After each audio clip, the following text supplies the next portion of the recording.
All right, let's dive right in. Here at Guardian Light Family Services, we run into this challenge pretty much every day, right? How do we take our culture, which is all about compassion and our values, and make it fit inside the very structured, kind of rigid box of a state case plan? How do we make sure our work is full of heart, but also fully compliant? Well, in this explainer, we're going to show you exactly how to build that bridge.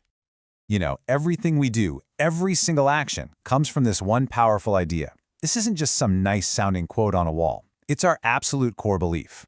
We're always looking for the person underneath the struggle, because we know that with the right kind of support, real, lasting change isn't just a possibility. It's what we're here to achieve together. And that really brings us to the big question, doesn't it? How do we translate this entire philosophy into the specific, formal goals of a Department of Health and Human Services case plan? How do we make sure our approach is not just compassionate, but also truly effective? Let's break it down. So, to build that bridge between our culture and the case plan, we've got to start with our foundation. Our entire service philosophy, which we call Lighting the Path, is built on 4 pillars that are all connected. And these are not just words on a page, believe me. They are the lens we use to see every single family and every action we take. Okay, let's spend a minute on these 4 pillars, because they're really the whole game. First up, our core beliefs. We start every interaction from a place that says people are good and they want what's best for their kids, period. Second, our service approach. This is all about being trauma-informed, asking what happened to you instead of what's wrong with you. And it's about practicing cultural humility, which means we stay curious and open, and we never, ever assume we know a family's whole story. Third, our core values. Respect, integrity, and commitment are the navigators for every single interaction. And finally, our guiding theory is social learning. We believe people change when we don't just tell them what to do, but we consistently show them the way.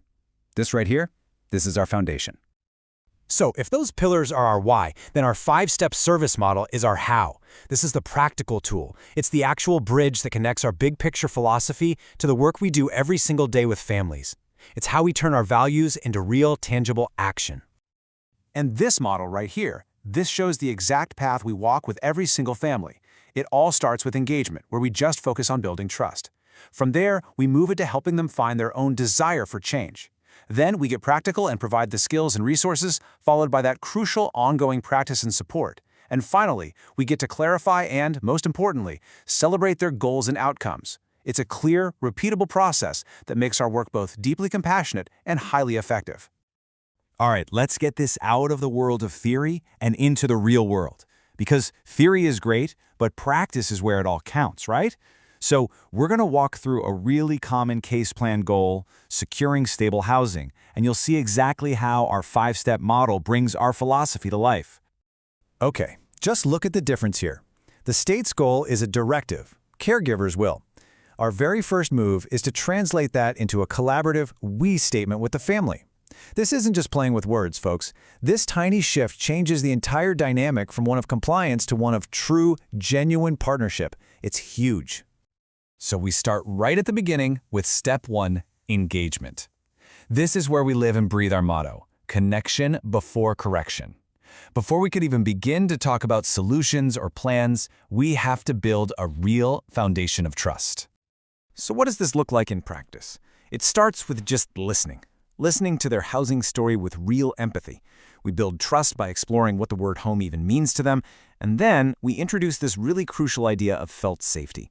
This goes way beyond just physical safety. It's about creating a space where a child's nervous system can finally relax, where they can truly feel secure. That focus on emotional reality, that's where our work really begins. Now, once that foundation of trust is in place, we can gently move to step 2, sparking a desire for change. And the key here, the absolute most important part, is that the motivation has to come from them. It's not our job to lecture them on why they should change. Our job is to help them uncover their own powerful reasons. We do this by using future-oriented language. We'll ask something like, just imagine, it's 6 months from now, and the kids are all settled in their new rooms. What does that feel like for you? We also make space to validate their past fears and disappointments with housing. By constantly connecting this goal back to their deepest hopes for their own children, we help build a motivation that is powerful and, most importantly, lasting. Okay, now we're at step 3, skills and resources. The family is engaged, they're motivated.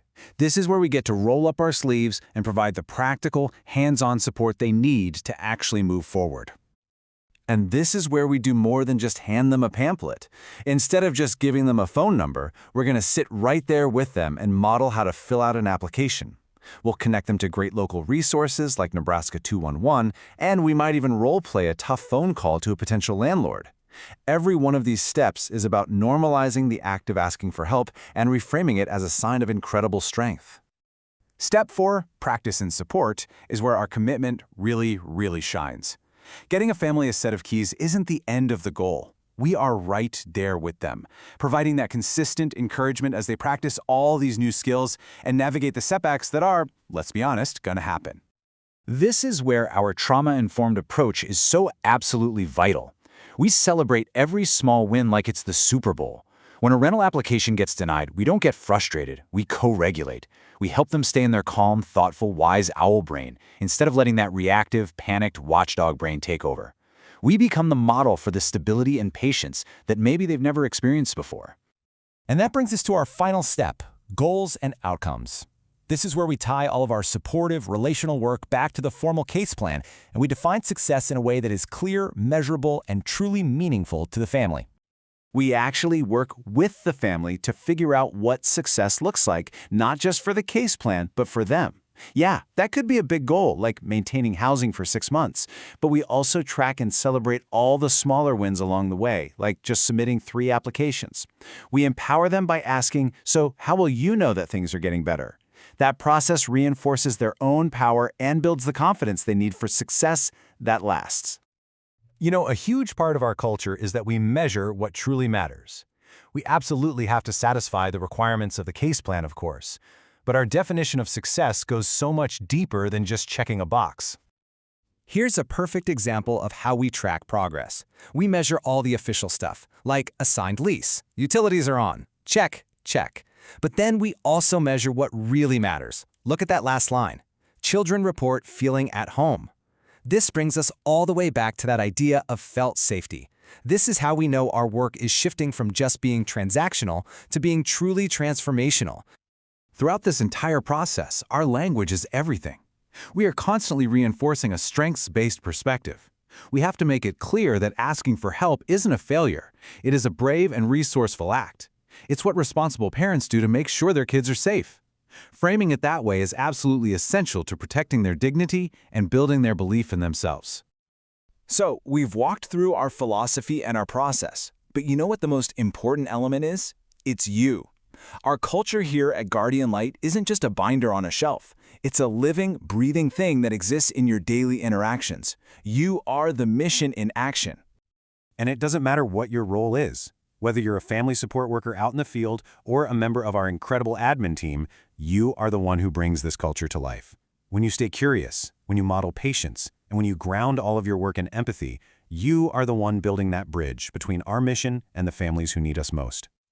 There's a reason we call our philosophy lighting the path. It's because that's what we do. We don't drag families along a path we've chosen. We walk alongside them, and we illuminate the way forward. So the final question is really for you. In your specific role, with your unique gifts and skills, how will you light the path for the next family you meet?